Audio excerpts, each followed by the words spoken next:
Assalamualaikum warahmatullahi wabarakatuh. Saya Muhammad Ilyas Firman Sadi Utama. Saya dari kelas 1D Teknik Sipil. Ingin menjelaskan tentang pemisahan campuran. Yang pertama, pengertian campuran. Campuran adalah suatu zat yang terdiri dari dua zat atau lebih berbeda tanpa adanya reaksi kimia. Selain itu, dalam campuran tidak ada perubahan kimia seperti titik lelehnya. Secara umum, terdapat dua jenis campuran, yaitu campuran heterogen dan campuran homogen. Campuran homogen yaitu campuran yang pelarut dan zat terlarutnya tidak dapat dibedakan lagi. Contohnya seperti air teh. Sedangkan campuran heterogen yaitu campuran yang zat pelarut dan zat terlarut masih dapat dibedakan. Contohnya campuran air dan pasir. Selanjutnya, metode pemisahan campuran. Dalam kimia, terdapat proses pemisahan campuran, yaitu proses pemisahan zat pelarut dan terlarut. Tujuan dari proses ini yaitu untuk memurnikan zat sehingga dapat dimanfaatkan sesuai dengan kebutuhan. Berikut ada beberapa metode pemisahan campuran. Yang pertama ada filtrasi. Filtrasi digunakan untuk memisahkan padatan yang tidak larut dari cairan menggunakan media filter. Padatan tertahan di atas filter sementara cairannya disaring melalui filter. Contoh pemisahan campuran dengan filtrasi adalah memisahkan ampas kopi dari air setelah proses mendidih.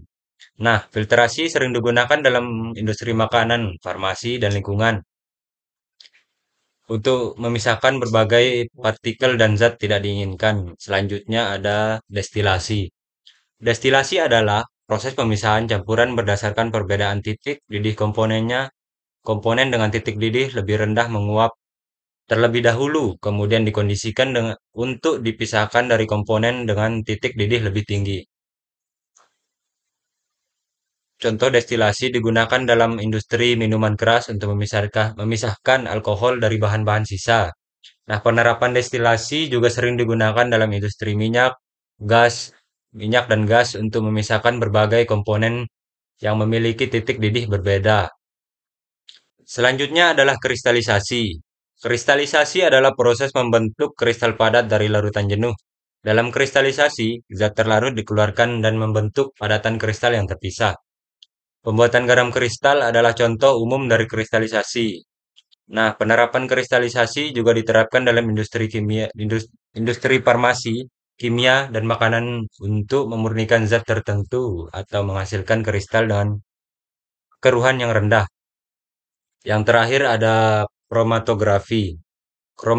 Kromatografi adalah teknik pemisahan campuran berdasarkan perbedaan kelarutan dan kecepatan pergerakan komponen-komponennya di dalam fase yang tidak bergerak atau stationary phase dan fase bergerak atau mobile phase.